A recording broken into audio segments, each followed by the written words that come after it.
There are SCPs that are popular throughout the fandom, 173, 096, 049. I could argue that that's popular in the internet in general. I'm pretty sure everybody knows what the SCP Foundation is. But the SCPs I'm going to be talking about aren't really that popular, and pretty much two of them are uncommon. And two of them are pretty much never talked about. But from an SCP that comes from another dimension, but not the dimension we expect to know about, to the SCP that loops on itself, or the hallways goes on forever, forever and forever, possibly leading gateways to another dimension. These are the SCPs that pretty much nobody gives a fuck about. Let's get into it.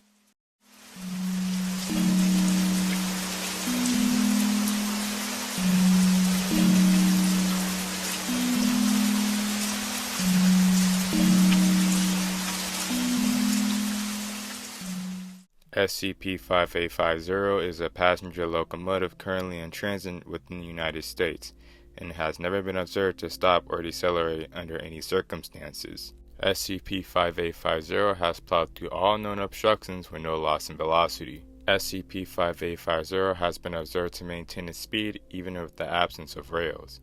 The current cause of this remains unknown.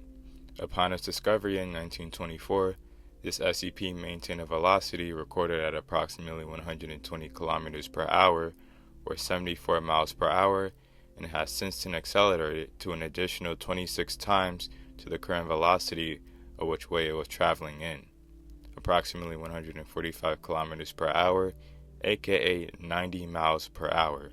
SCP-5850 has also been classified as an anti-existential object due to its effect on dimensional energy and localized space-time. SCP-5850's physical structure consists of steel, aluminum, zinc, and plastic.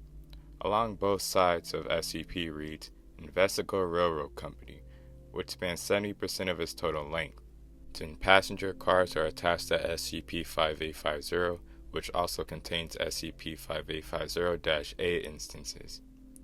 SCP-5850-A refers to 24 instinct humanoid entities observed throughout the entirety of SCP-5850, aka the Train from Hell. These entities manifest after SCP-5850 collides with human subjects, followed afterward with a flash of light, where they become SCP-5850-A instances. Current research efforts are to ascertain the established connection between these entities and their perceived effects on SCP-5850's speed. These entities do not appear to acquire any substance. 2 researchers died trying to investigate and study this SCP. On May 2, 2020, Laura Raines was struck by SCP-5850 while trying to set up these 2 counters, or whatever objects she had on her. I'm assuming she was trying to study the train, but it appeared so suddenly that by the time Rain turns around, she was struck by the train while William was walking quickly to save her, but it was already too late. Eventually, William began to act strange and started acting inappropriate towards his colleagues. His mental health was spiraling out of control, and he started acting more violent towards his colleagues. He was scheduled for on-site therapy, but it seemed not to work, and right after a short amount of time, William went missing after receiving a violation notice from the Ethics Committee. Eventually, the day arrived, September 14, 2020. While MTF units were searching for William, they found him near the same area where Laura died, a bridge that overlooks the railroad track. While the MTF units attempted to stop him, it did not work. They even tried firing a gunshot at him, but it was already too late. William jumped off, obviously, and got hit by the train. Later, another SCP-5850-A instance was spotted on the train. To summarize SCP-5850, this SCP is a ghost train that's been moving since 1924, or possibly even earlier than that. The train cannot be stopped, no matter what, so the SCP Foundation just monitored where it's going instead of trying to contain it. The train can plow through literally anything and cannot be affected. You can put a nuclear weapon in front of the train and somehow nothing will happen. The weapon will be destroyed instantly. It's kind of like the GTA 5 train, it cannot be stopped no matter what. This SCP can also travel without railroad tracks, which makes monitoring it nearly impossible. Since it has anti-dimensional properties, which means it doesn't follow the laws of physics, this SCP can not only travel at high rates of speed, and can travel without railroad tracks, which makes this SCP nearly impossible to monitor, but it can also go through obstacles, and not only that, but the SCP has anti-dimensional properties.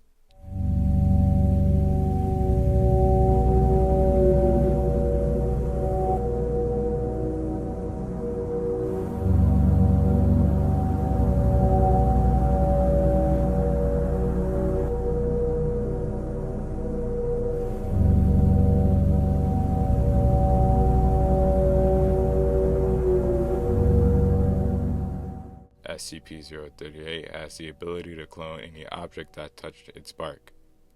Objects begin growing almost instantaneously and reach maturity within a matter of minutes. A weight limit of 90.9 kilograms, aka 200 pounds, per object has been previously recorded.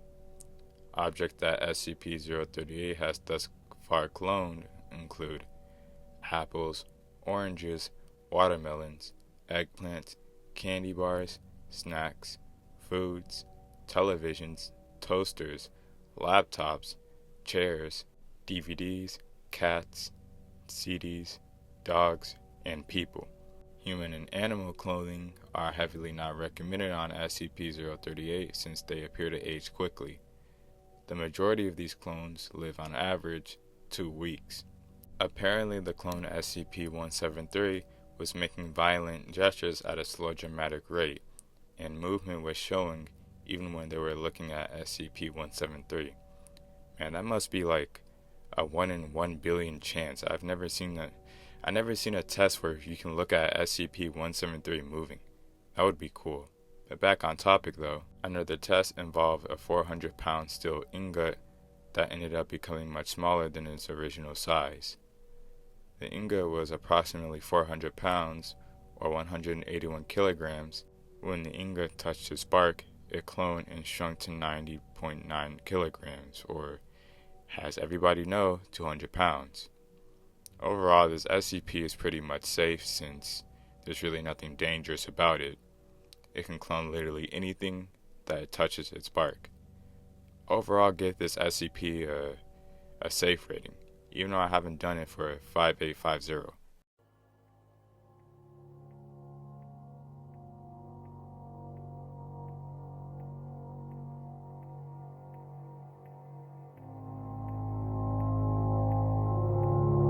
SCP-2434 refers to a phenomenon that occurs on several dead-end streets located in the town of New York.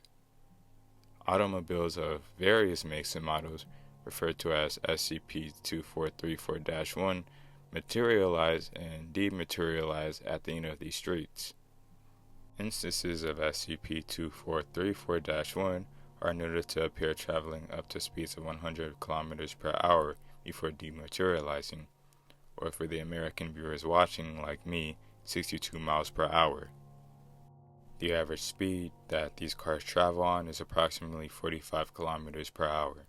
If an instance of SCP-2434-1 traveling less than 75 kilometers collides with an object of at least 1,200 kilometers, the object will cease any further movement and can be successfully recovered. In approximately 24% of cases, instances of SCP-2434-1 are able to travel vertically up to a height of 32 meters. In 19% of cases, instances are noticed to dematerialize while in the air. The manner in which instances of SCP-2434-1 achieve vertical motion is currently unknown. In the cases in which instances will disappear in the air, SCP-2434-1 will perform a 180-degree turn and then tilt upward at a 90-degree angle. After tilting, the instance achieves vertical motion. In all cases, instances will drop several pieces of paper. Upon closer inspection, these papers resemble parking violations. Inquiring instances of SCP-2434-1 of this has proven inclusive. Apparently, several interviews were set up by a Foundation researcher to explain their anomalous behavior. Overall, to basically summarize this SCP can talk through via stereo system obviously, but it can also drive and go up in the air. I don't think this SCP is a massive threat. It's just that the air thing just makes it a little bit dangerous. But let me know if y'all want me to read some of the logs, because I want to do that, but I don't know if I have space for this video because I have a very weak phone that I'm recording on, so just let me know. Anyway, why don't we move on to the next SCP?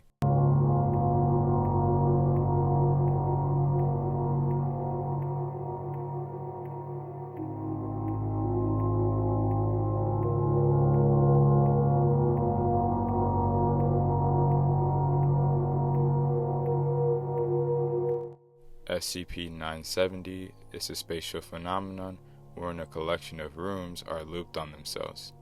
In all cases found, this is by means of a series of doors appearing in the walls, all in a straight line, such as that it is possible to walk forwards and end up in the starting position.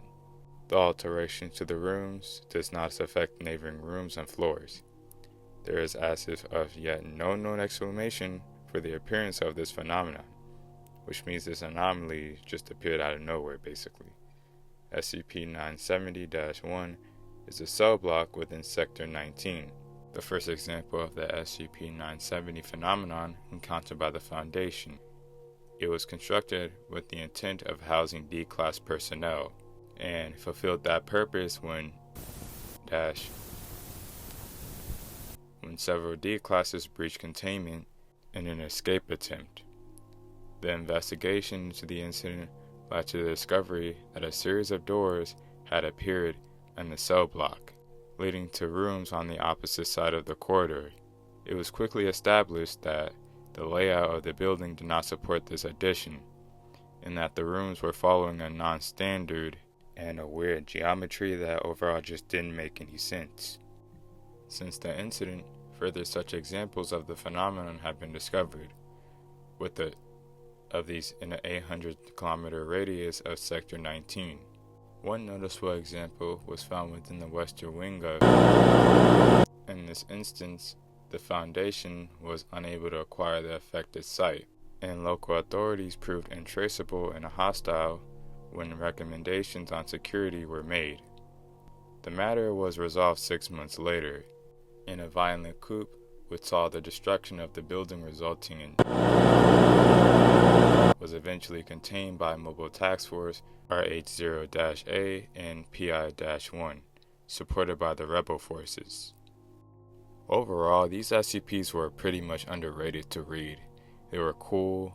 I mean, my favorite SCP was 2434, especially with the flying cars and the fact that the cars can communicate through via radio. I think that's pretty cool, not gonna lie. But anyway, this is Cynics987 signing off here, and before I sign off, comment what was your favorite SCP. But anyway, I'll see you guys later. Love you all, and thanks for 100 subscribers. I appreciate that a lot. Overall, thank you for the support, and I'll be trying to better my videos as I begin to more upload, because holy shit, the last video wasn't that bad, but damn, it can be a lot better. This video wasn't that bad, but it can be a lot better in my opinion as well.